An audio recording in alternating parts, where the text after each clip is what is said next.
Hello everyone, welcome back. This is Kishan Davda from Neonatal, and today this video will be the continuation of the previous video, that is a high yield Usmle step 1 first aid series, and hopefully I'll complete each and everything remaining from the GIT. We left at around diverticula, and today I'll cover all the remaining topics, and along with that liver, pancreas and gallbladder, everything will be covered in this video. So stay tuned, watch the first part and then come back and just give a revision for your GIT system. So let's start.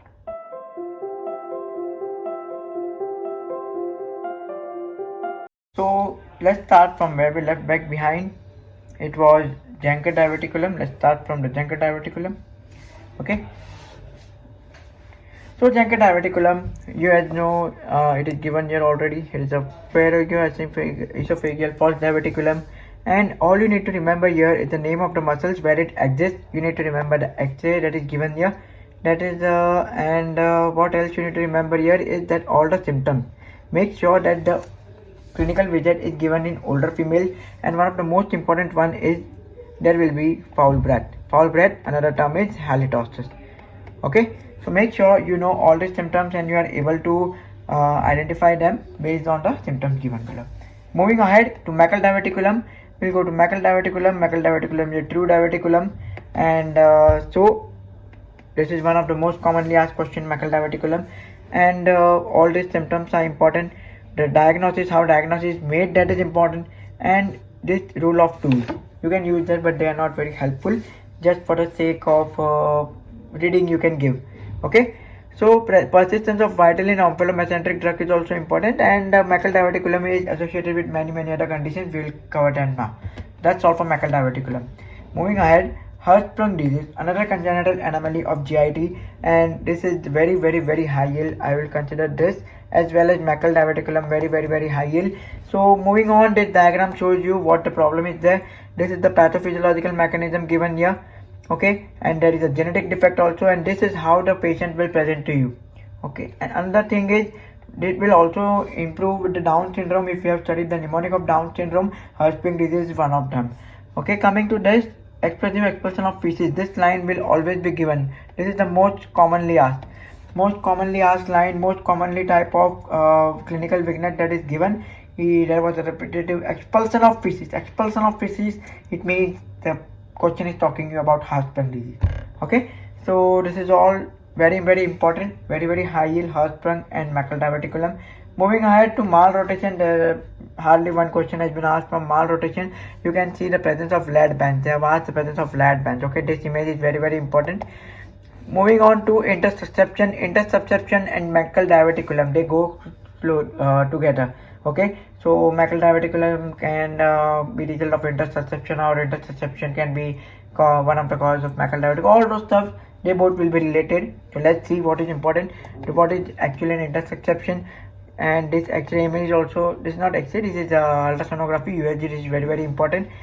And most important here is children and adults. As I told you, Meckel diverticulum, IgA vasculitis, they will confuse you with the IgA vasculitis. We will cover this in the CVS system. Okay, I'm not able to remember the name of IgA vasculitis, but if you are smart enough, you might be knowing the name. And moving on to adults, this one, current Jali stool, one of the important criteria. Sausage shaped mass in the right abdomen. Patient may draw their legs to chest pain, to ease the pain. This is one of the clinical vignette. They will give you a small baby coming to you, and you can see that the leg, he brings the leg close to his chest to relieve the pain. So this is one of the cause of intersubception. Another cause here is they have not given here. You can write it down. Lymphoid hyperplasia. This is one of the common cause. Then there will be given, they have given adenovirus infection is also one of the most common cause. The pair hypertrophy, that is what known as lymphoid hyperplasia, they have given it. Okay, so each and every point is very important. And target sign, whenever you see a target means this. Whenever you see a sign like this on ultrasound, that is intersubception. Target sign is very common in USMLE exams. Moving ahead to volvulus is again a twisting. Not many questions have been asked, but this X-ray image is very important. Not X-ray, it's CT scan. And this is what coffee bean sign is very sigmoid volvulus. So even if you don't understand the clinical beginner, you can see this image and you can easily make your diagnosis, coffee bean sign. So here coffee bean sign is very important. Alright, let's move ahead. Moving ahead, we have intestinal disorders. Moving ahead, we have intestinal disorders. There are many types of intestinal disorders and we have to do all of them because the questions have been asked frequently. Let's start with the AMI, that is acute mesenteric ischemia, and then we'll cover CMI, that is chronic mesenteric ischemia. What is the difference? Acute mesenteric ischemia, they have easily shown the critical blockage of intestinal blood flow. It can be as an embolism or it can be due to trauma or anything else, blocking of blood flow, and most importantly SMA. So as a result, when there is no proper blood flow, no proper oxygen is going, what happens? Necrosis. So necrosis is occurring. Why necrosis is occurring? Because of less oxygen supply. It means ischemia. Okay, it means ischemia is already going on. So one of the most classical sign of ischemia is pain. Whenever there is ischemia, you will get pain. Okay, so pain out of proportion to physical finding may see current tragedy. That's all for AMI. Moving on to CMI first, that is chronic mesenteric ischemia. It is a term given for intestinal angina, atherosclerosis of celiac artery, and SMA. SMA is most commonly affected anywhere. Okay, there will be hypoperfusion, postprandial epigastric pain. This word will be mentioned. Postprandial epigastric pain. It means pain in the epigastric region after eating food. Okay, so food aversion and weight loss. The patient will do food aversion, and as a result, food is averted, weight loss occurs. That's all for chronic mesenteric ischemia. Moving to angiodysplasia, they will give the word tortuous dilation of vessels. Tortuous dilation of vessels, as a result, hematochezia, blood in stools. That is what known as hematochezia. Okay, most often right-sided, and older patients, angiography, and they will ask one important question is von Willebrand disease. Aortic stenosis is also very less, but von Willebrand disease they will definitely ask. Moving on to colonic ischemia, crampy abdominal pain followed by a hematophagia. It means the stools in blood. After that, crampy abdominal pain is there. Okay, commonly occurs where? Watershed areas. You know what is watershed areas, right? I hope you all know what are watershed areas. We have done this in anatomy. I told you to revise it in anatomy also. Okay, nothing more in colonic ischemia. Moving ahead, ileus. Intestinal hypomotility without obstruction. It means you are not able to pass out the stools, and when you are not able to pass out, you generally think there might be some obstruction, but here there is no obstruction. It is naturally occurring. You are not able to pass out the stool. That is what known as ileus. Constipation and flatus. As I told you, not able to pass out stool, and as a result, and there are many causes for this. One important cause over here is meconium ileus. Not cause. One important time. Meconium ileus. Where is meconium ileus seen? Can anyone tell me? Cystic fibrosis. Right, cystic fibrosis, that a baby is not passing the stool till 48 hours, then it is one of the complications of cystic fibrosis. Okay, so that is what known as meconium ileus. Try to recollect it when you study. Moving ahead, necrotizing enterocolitis. It is mostly seen in premature formula-fed infants. Formula-fed infants, some formula-fed milk, formula milk, or something like that, it will be given over there. Okay, what happens here? Necrosis of intestinal mucosa, and very important diagnosis is pneumatosis intestinalis. The image will be given here. This is what known as, it seems like the air in the abdomen or some gassy. This you can see gas-like structure it is showing on. That is what known as pneumatosis intestinalis. This is the image of AMI. This is the region of ischemia that is given here. Okay, so that's all for necrotizing enterocolitis. Small bowel obstruction. The UL has asked one question regarding this, but this is a new. It wasn't there in 2020 edition which I studied. So let's discuss this. Normal flow of intramural content, interrupted fluid accumulation, intestinal dilation proximal to this. I don't think any important point is there in this. One question is there in UL. Check it out when you solve for small bowel obstruction. Okay. Moving ahead, we have the colonic polyp. Colonic polyp, another very high yield topic you need to do.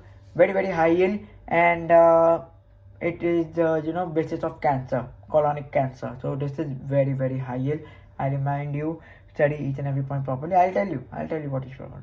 So moving on, colonic polyps. What are polyps? Growth of tissues within the colon. Gross thick exercise, flat, sessile, pedunculated. The images I've already given. You can see what I remember: sessile, pedunculated, flat. They can be any type. Okay. So in this, they have just given like this is just a type of definition that you can do, but this is where you need to study. Neoplastic adenomatous polyps, mutations in APC and KRAS, tubular histology has malignant potential than villus histology. This is very important, and you need to know this image, at least this two. They will ask you, they will give you the image and they will ask you to find out which is more malignant, which has more malignant potential. So this is very important. Just remember this.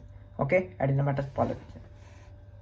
Moving ahead, we have polyposis syndrome, and all of this you should be able to diagnose them. Moving first, familial epidermatous polyposis goes by the short from FAP. Autosomal dominant is important. APC mutation is important. It's okay if you don't remember, just remember 5q chromosome. Remember 21 day translocation process and everything. And thousands of polyps. There might be so many innumerable polyps. They will give you this colon, and so many polyps will be easily visible. So you need to make sure polyps are seen. Okay, and there will be like 100% progress to cancer. FAP normally progress to cancer, so the treatment is surgical resection. Okay, moving forward to Gardner syndrome, there will be FAP plus there will be osseous and soft tissues tumor. Okay, osseous and soft tissue tumor, it means either bone tumor, any bone tumor. Okay, bone tumor. So that is a combination for Gardner syndrome. Moving to Turcotte syndrome, FAP will be there plus malignant CNS tumor. Okay, now don't confuse yourself. If there is a tumor in the skull or mandible, it will be considered in Gardner, not Turcotte. Turcotte means inside the brain. So that is what Turcotte. Okay. Puce jug hairs and juvenile polyposis. Puce jug hairs, again autosomal dominant, hematomatous polyps. Okay, rest all normal polyps. Here hematomatous polyps. Throughout GI tract, hyperpigmented macules on the mouth, hand, genitalia. Okay, this line is very important. Macules on the mouth, the image will be given. There will be macules, flat macules on the mouth, hands and everything. So Puce jug hairs syndrome and hematomatous polyps. Juvenile polyposis is basically Puce jug hairs syndrome, but it is in children, typically less than 5 years of age. That's all for polyposis syndrome. Moving ahead, let's see what's given next. Moving ahead, we have Lynch syndrome. Lynch syndrome is also under type of PAP, but mechanism is different. Let's see. Hereditary non-polyposis colorectal carcinoma, HNPCC, under name for Lynch syndrome. Autosomal dominant, and here the genes are MLH1, MSH2, whereas in PAP it was APC. Okay, here they have given the genetic mutation also, microsatellite instability. This is the method, this is the mutation how this occurs. Okay, and proximal colon is involved, associated with endometrial, ovarian and skin cancer. This is another important point as given in the name hereditary. So the question will be like, his mother had cancer, his sister had ovarian cancer, his mother had endometrial cancer, his aunt had breast cancer, and now the problem is in his colon. So this is where Lynch syndrome comes into play. Hereditary. Okay, that's all for Lynch syndrome. Let's see another colorectal cancer. What given in colorectal cancer? Iron deficiency anemia in males and postmenopausal females. These are most common cause. There are right-sided and there are left-sided. Okay, so we'll come to that, right-sided and left-sided. These are easy to diagnose. First, screening at 45 years of age. These are the techniques. It's okay if you don't remember. And apple core lesion. This image is very important. Apple core lesion. You can see this apple core lesion. CEA is a tumor marker good for monitoring recurrence. It should not be used for screening. Okay, keep this in mind.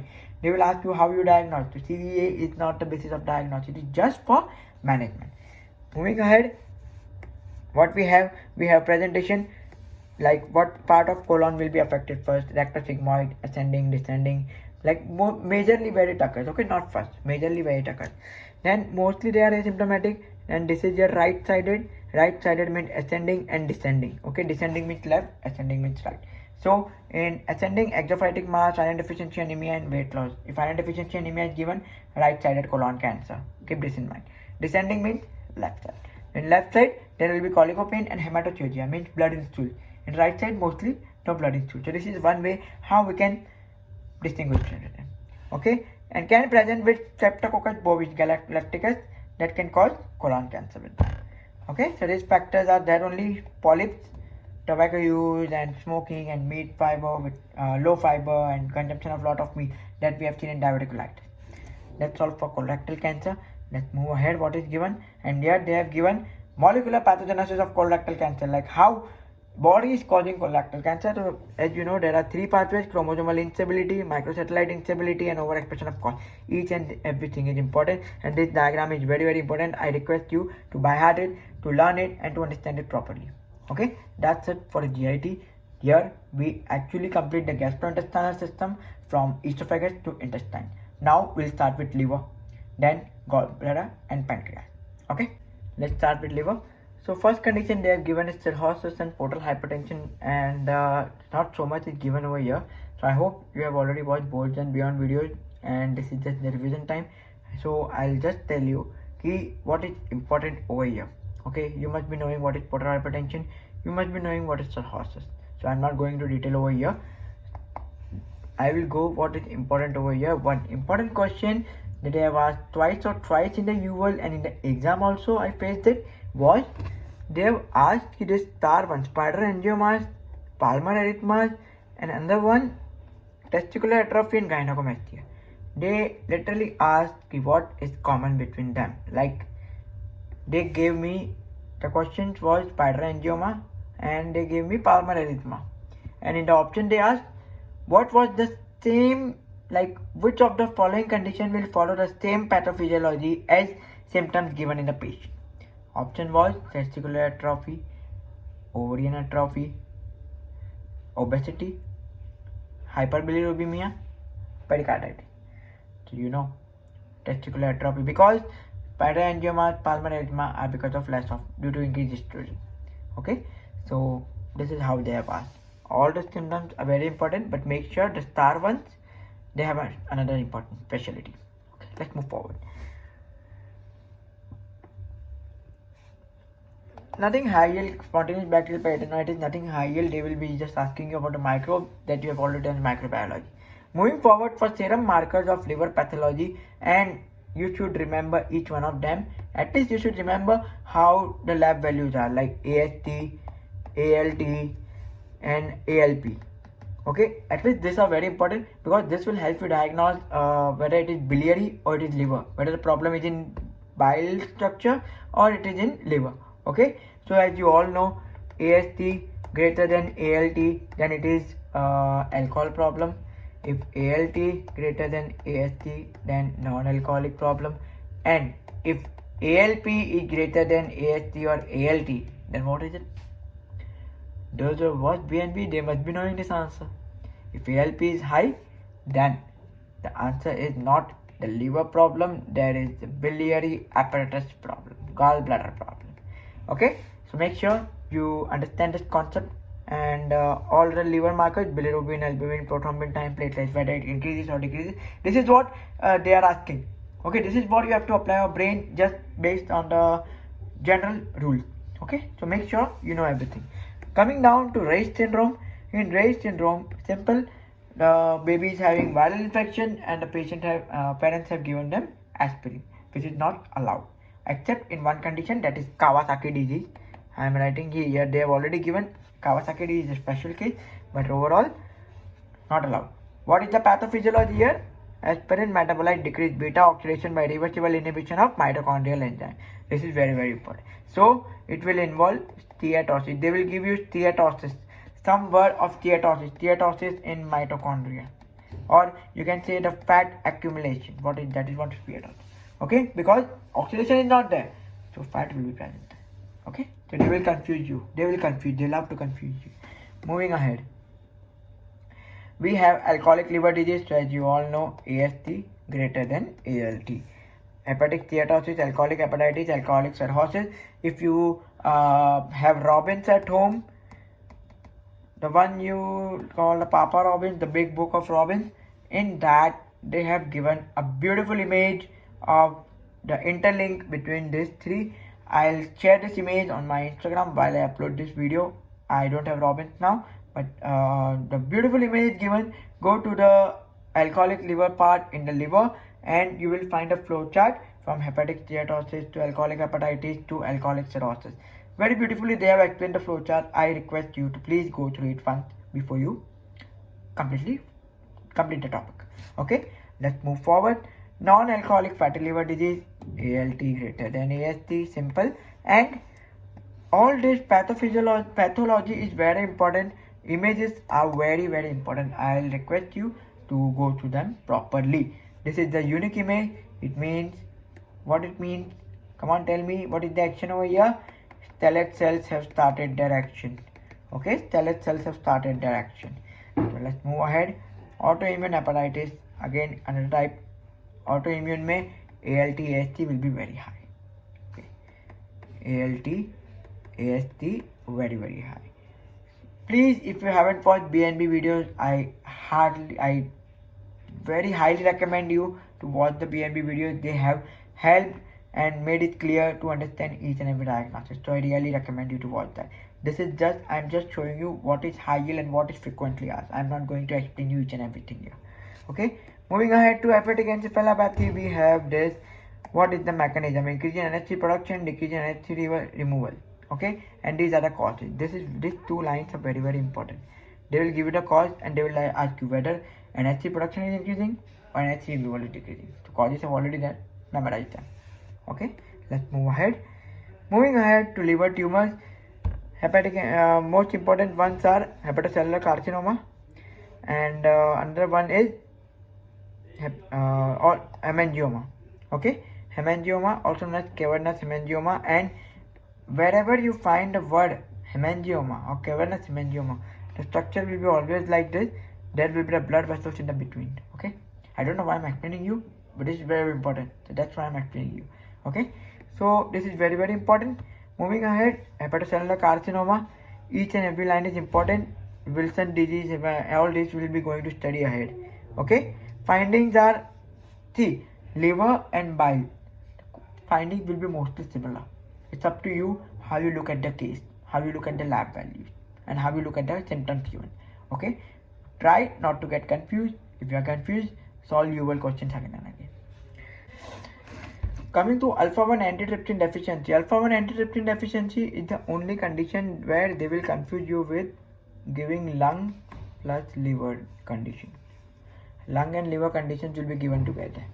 Okay, so it is the only one condition where this is present. Alpha antitrypsin 1 deficiency. Okay, that's all for liver. I think we are done with liver over here. Liver is completed. In microbiology part, hepatitis will be covered. Rest all. Liver tumors, only 2. Cirrhosis, portal hypertension is important. Alcoholic liver disease, non-alcoholic liver disease. And please refer to the diagram flowchart that I am telling you from Robin. Please do that. Very important. It will clear out your concepts. Okay, let's move ahead to the biliary part, that is gallbladder part, and we start with the jaundice. Okay, jaundice you all know, yellowing. So these are the most common causes of increase in bilirubin. How yellowish occurs? Increase in bilirubin. So make sure your physiology for jaundice is very strong. I haven't covered that part from the physiology because that is just the mechanism that you need to understand. I am telling you here, you have to do it. So you have to do it. I'm not going to explain you that part. Okay, physiology of jaundice, that is bilirubin metabolism. How bile metabolism, that is very important. Diagram is given in the physiology part of first year. Go through it. Okay, so conjugated bilirubinemia, unconjugated bilirubinemia, mixed hyperbilirubinemia, everything will be cleared out once you do the flow chart. Once you understand the bile metabolism, everything will be cleared out, each and everything. Okay, let's move ahead to the first, benign neonatal hyperbilirubinemia. These two things, these are new things they haven't covered in the old version. So let's see. Formerly called physiologic neonatal jaundice and all this stuff, they are very important, and this is very high yield. Each and every stuff is very high yield because they are going to confuse you a lot. This gallbladder part, they are going to confuse you a lot, mark my words. So as long as your theory is clear, as long as the flowchart that you are studying is clear, as long as your biochemistry is clear, you will be always going right. Okay, so let's move ahead. What another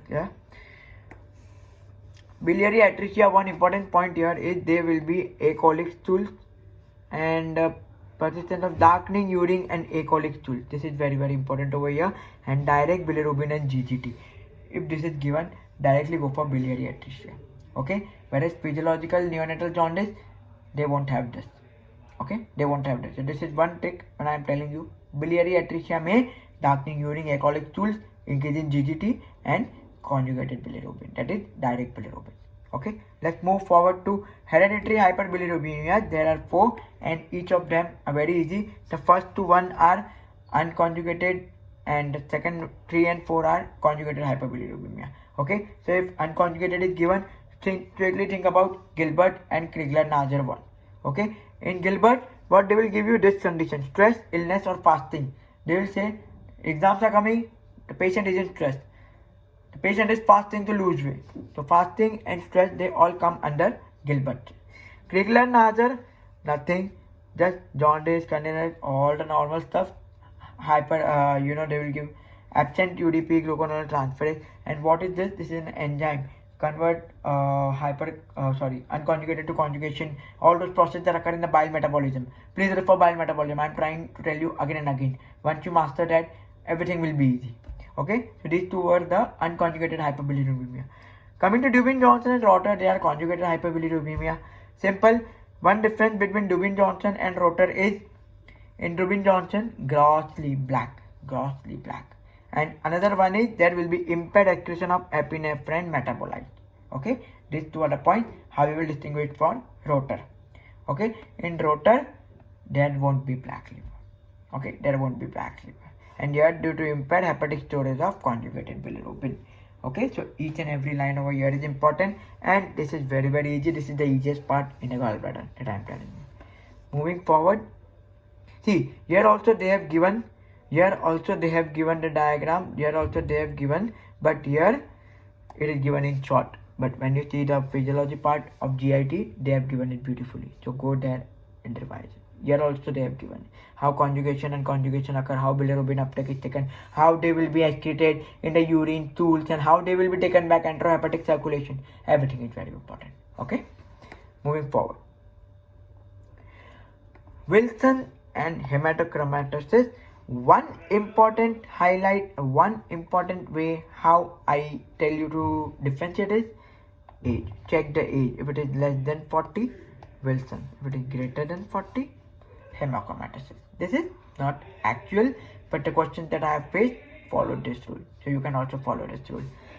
Coming to the Wilson disease, copper transporting and all the mutations in the copper, they will ask you the ceruloplasmin. So here another one, when you do Usmle, copper metabolism, Usmle has beautifully explained copper metabolism. Please see the copper metabolism. One of the questions of Wilson disease has the copper metabolism easily given.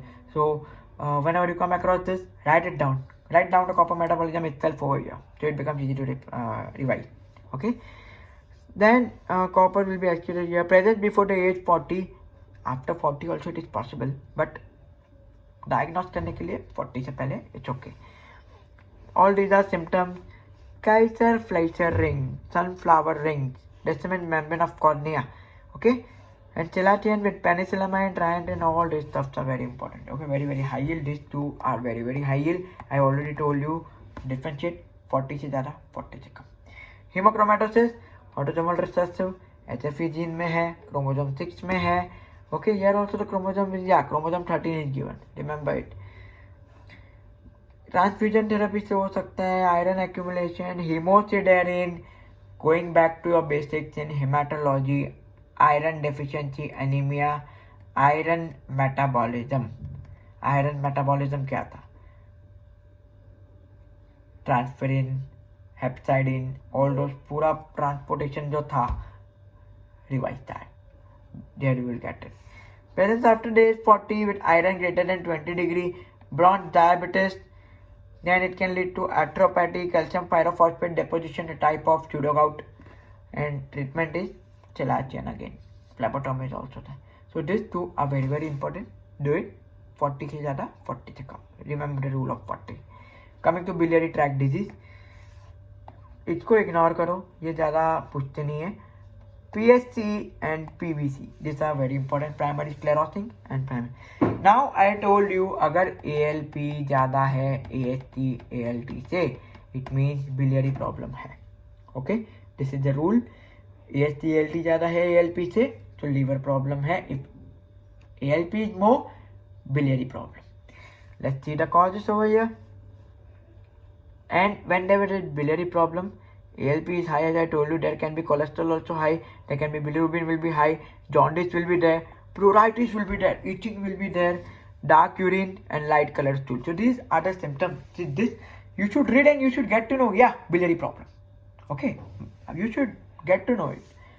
Moving ahead, here important one is alternating strictures and dilation of bleeding. This line is very important. Okay, this line is very important. Sometimes not at your level, but it's a medicine question. They will ask you what to do. So ERCP man. Okay, they won't ask you. But one question I found it somewhere, whether it was NBME or I don't remember it. They asked what is the next management. So ERCP was the management.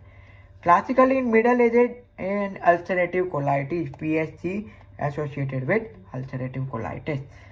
And so as it is an autoimmune condition, PNK and all those stuff, PNK and MPO-ANCA, these are antibodies.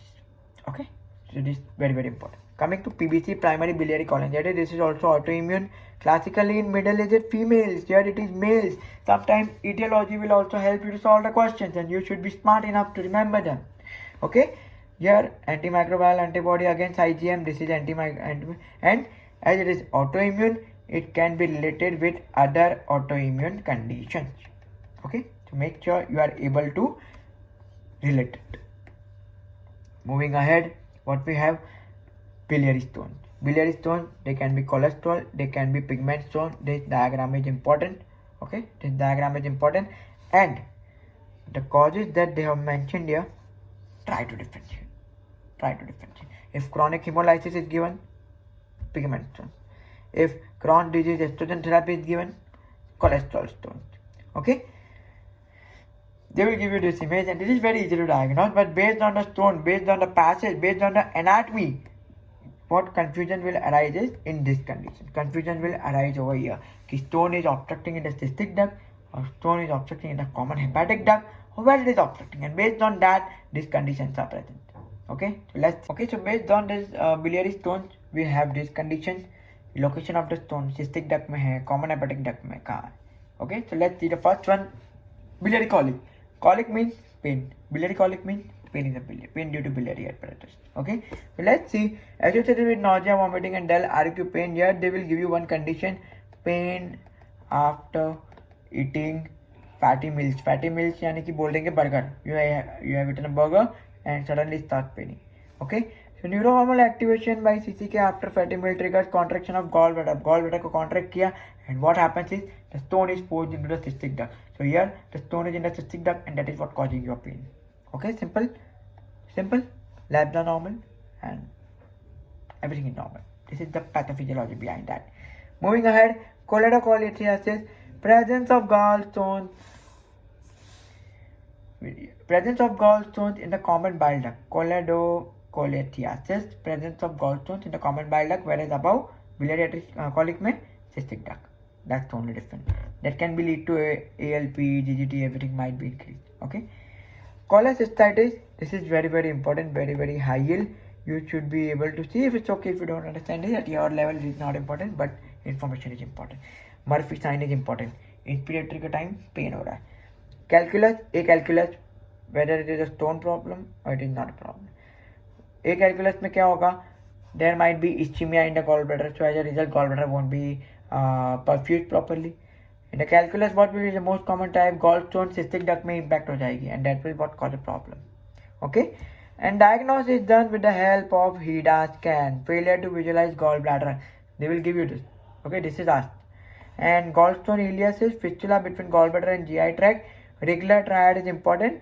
Pneumobilia, small bowel obstruction in gallstone. So this is in gallstone ileus, you have one important line: air in the biliary tree. This line is very important, air in the biliary tree, and based on that you can give the diagnosis gallstone ileus. Okay.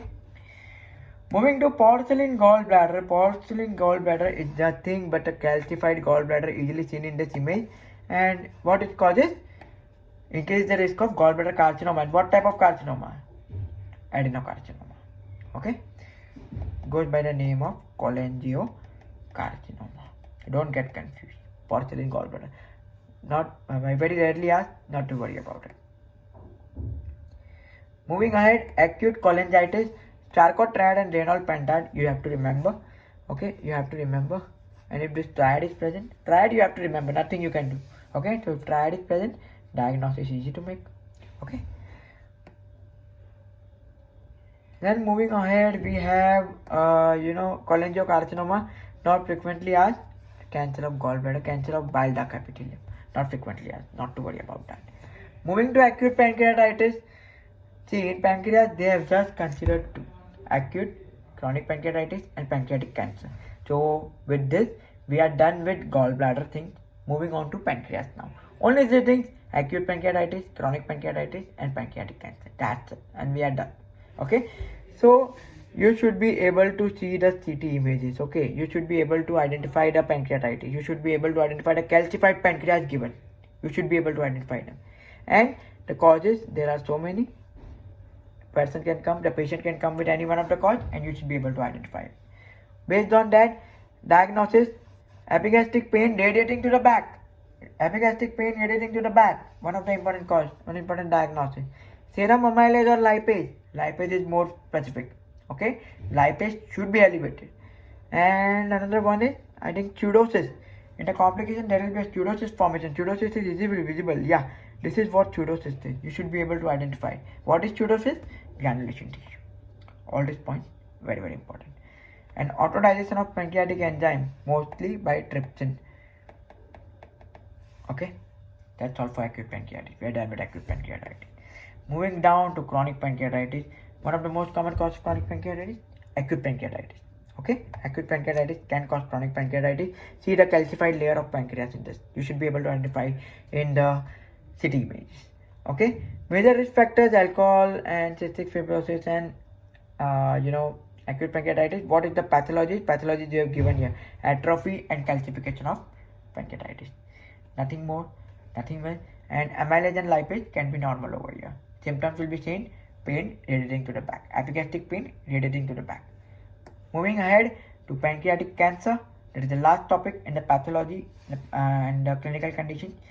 Pancreatic adenocarcinoma. Okay, adenocarcinoma. So there will be glandular appearance, and see, you can see the image almost confuses with acute pancreatitis and chronic pancreatitis. But based on the condition, based on the symptoms given, you will be able to identify them. Okay, very aggressive tumor from the pancreatic duct. Then we have survival, and then we have 19 CA19-9 tumor, only for management, not for diagnosis. Okay, only for management. Tumors are more common in pancreatic head. So bizarre, but they have asked pancreatic head, not pancreatic tail. Okay, so make sure you know this. Risk factors are given, and often presents with abdominal pain radiating to back. I told you same. Weight loss because malabsorption, all the fat soluble vitamins will be gone as pancreas is gone. Migratory thrombophlebitis, redness and tenderness on palpation of extremity. This is what known as Trochio syndrome. Last one, obstructive jaundice with palpable non-tender gallbladder. Okay, palpable non-tender gallbladder. You will be able to palp the gallbladder, but it will be soft, not tender. Okay, Corvo's sign. This is very, very important. Corvo's sign is very, very important. They have asked it. That's all for pancreatic carcinoma. And one important point they haven't mentioned here: most common associated with KRAS. BNB has mentioned this. Okay, so as I told you, BNB is important. And in UWorld also they gave this question: KRAS association. That's all. That's all for pathology in GIT. We are done with everything here. Okay. Moving down to the pharmacology, I am not discussing each and everything in pharmacology. I am just giving you a list of what all drugs are important. Okay, so first one is proton pump inhibitors. They are important. Antacids are important. Antiemetics are important. Anti-constipation are important. These 4 classes only. Very important. And 1 or 2 drugs that are important, let me tell you. Yeah, this octreotide is important and loperamide is important. Okay, with this we are done with pharmacology, and with this we finish GIT. This was the end of GIT part 2, And apart from this, I haven't covered the hernia part. So hernia part, in that anatomical part, only the hernia page, direct, that entire page is very important. Okay, you can skip the part about that, like all the anatomy given, the femoral triangle, you can skip that. The questions haven't been asked. But hernia wala page, very important. Very important. Okay. So that's it for my side, from my experience of solving UL, NBMEs, UWSA and actual exam. Okay. So make sure you cover everything. You make the best use of this video, this series that I am making it. Endocrine is done, GIT is done. The next system will be hematology, another big system. I'll make it in 3 parts: RBCs, platelets, and WBCs, or I'll cover RBC separate and WBC and platelets together. Okay, so if you like this video, don't forget to subscribe, share, like, and mention down in the comment section how we can improve. Mention down your doubts, and that's it. Goodbye, take care, study properly, and good luck with the exam. Bye bye.